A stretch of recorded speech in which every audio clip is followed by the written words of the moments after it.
So on this trip, we're going to be exploring a part of downtown Los Angeles that has been going through perhaps one of the greatest rebirths of the entire downtown area.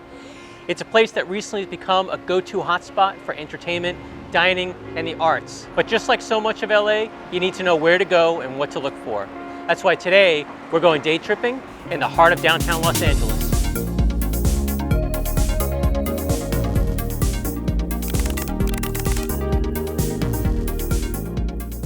This trip will begin at the 7th Street Metro station.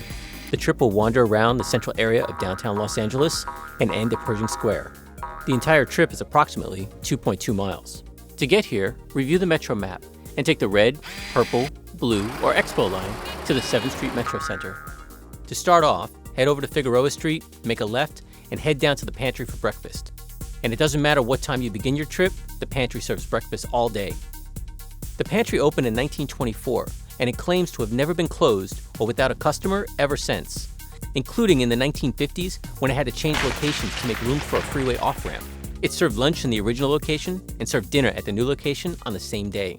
There's usually always a line outside, but I'm telling you, it's worth the wait. It's what you call a greasy spoon, known for serving large portions. There's just one thing to remember. They only accept cash, so be sure to hit the ATM before you get there. Once you've had your breakfast, now it's time to walk it off.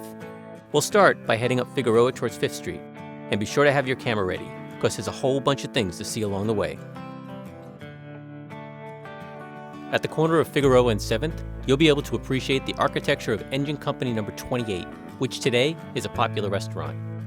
Just up the street, on 6th, is the Jonathan Club.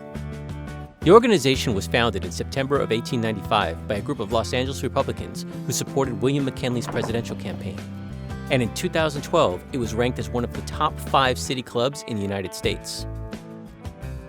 So eventually you're going to get down to 5th Street, where you're going to find the Western Bonaventure Hotel. The Bonaventure, constructed between 1974 and 1976, with its unique architecture of 4 glass spires rising out of the downtown landscape, this building is hard to miss. Although the top floor is numbered 35, there are no floors numbered 7 or 13. The spiraling walkways, which look like giant spokes on a wheel, seem to be suspended in air inside the spacious atrium.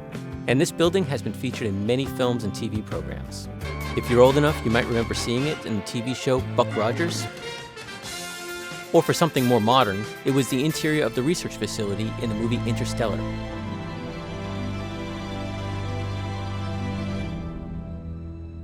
From the Bonaventure, exit out onto Flower and head down to 5th Street, where you'll come to the Los Angeles Public Library. Tucked away in the corner of the park, the Peace Bell is cast from coins and medals donated by 103 countries and represents a common bond among the nations of the world. The library itself is a unique and iconic building in the city, noticeable by the golden mosaic pyramid atop its central tower. The historic Central Library Goodhue building was constructed in 1926 and is a downtown Los Angeles landmark. The central tower is topped with a tiled mosaic pyramid, with suns on the side and a hand sitting atop holding a torch, representing the light of learning at the apex. Unfortunately, in April of 1986, a fire destroyed some 400,000 volumes, 20% of the library's holdings. This led to a major renovation, making the library what it is today. My favorite part of the library's interior is the view overlooking the Grand Atrium. From the top floor, you can look out upon a spacious room, bathed in natural light with giant sculptures hanging in space. The library also offers year-round exhibits that are free to the public. Head to the corner of Grand and 5th, and you'll find the Dusk Mural hidden behind the gas company tower. This mural, entitled Dusk, was painted by Frank Stella in 1991. It's the largest mural in downtown and one of the largest in Los Angeles. And at a cost of approximately $1 million, it is the most costly outdoor mural in the world using paint as a medium. After you've spent some time viewing the mural, head up Grand and you'll come to One California Plaza. Enter the plaza and you'll find the location of Los Angeles' Grand Performances. Grand Performances is one of Southern California's largest presenters of free performing arts programs. Over the last 30 years, the organization has become a national leader in its field and an innovator, respected for its commitment to serving the arts, artists, and community.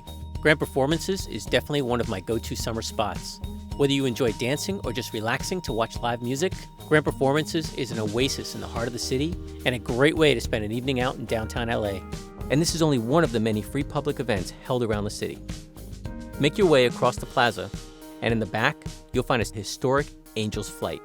So Angel's Flight has been here since 1901. Well, it hasn't been here since 1901. It actually got here in 1996. Before that, it was about a block north up there.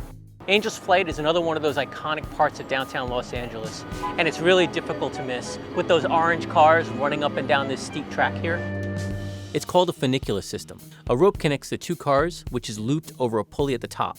When one car goes up, the other goes down, making them counterbalance each other. So hopefully by now you've walked off that big breakfast you had over there at the Pantry, because when you get down here to Grand Central Market, you're sure to find something you're going to want to eat. Grand Central Market opened in 1917 and has been in continuous operation ever since. And today, it's the city's largest and oldest public market. The location was chosen because of its proximity to the Angel's Flight Railway, allowing for easy access to the well-to-do citizens of Bunker Hill. The market has survived by evolving to meet the demands and trends of the time. That's why today, you'll find a microbrewery, coffee shops, and artisanal vendors. Take your time to wander through the market and explore the variety of stalls selling everything from bread to tacos, to sausage rolls, to Chinese food, as well as a variety of mini markets. Just remember to take in the fact that the building and the market you're walking through is the same that people strode through 100 years ago. Out on the Broadway side of the market, you'll find a busy street lined with chairs and tables for you to sit and enjoy your food.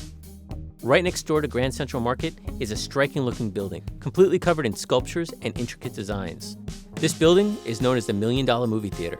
It was built by Sid Grauman, the man who would later bring us the Chinese movie theater in Hollywood. It opened in 1918, and at the time was the largest movie theater in the country.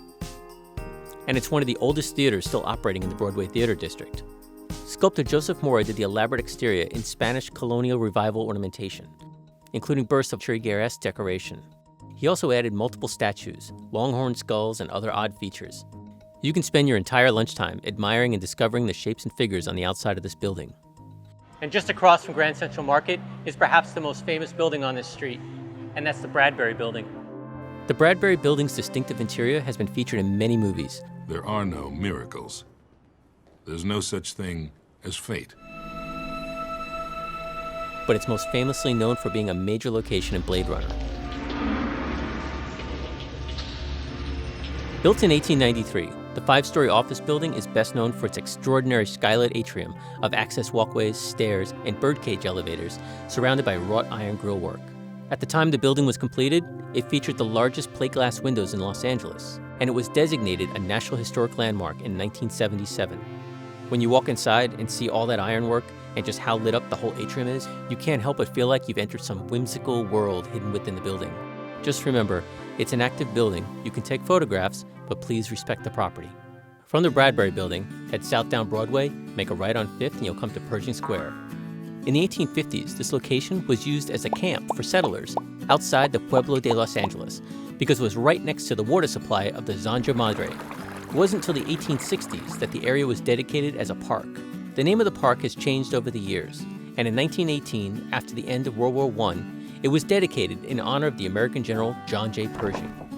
Over the years, the look of the park has changed from a palm tree-covered oasis to what it is today, a mostly concrete plaza surrounded by public art installations. In the summer, they hold live events in the square, and in the winter, they open an ice skating rink.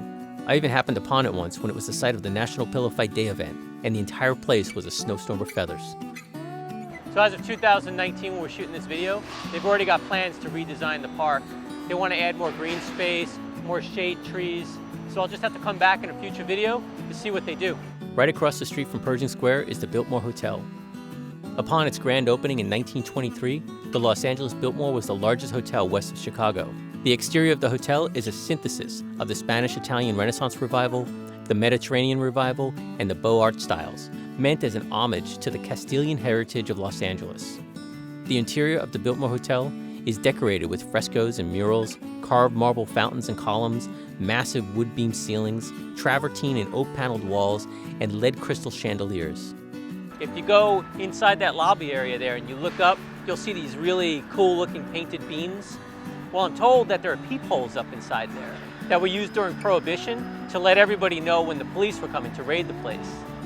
Now, when you go in there and look around, be sure to keep an eye out for places that you might have seen in movies and TV, because this building was featured in movies such as Ghostbusters.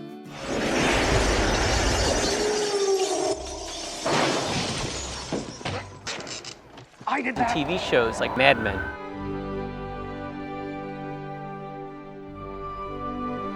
Once you're done admiring the Biltmore, it's time to get out and explore the area's abundance of bars and restaurants. Get a drink or have some dinner before getting on the train and heading back home. All right, so there you have it, the heart of downtown Los Angeles. Now, there's probably a ton of things I missed down here, but I had to leave something for you guys to discover on your trip. So, if you like what I'm doing, let me know in the comments, and be sure to subscribe so you don't miss out on any future day trips. And as always, remember, be safe and have a great trip.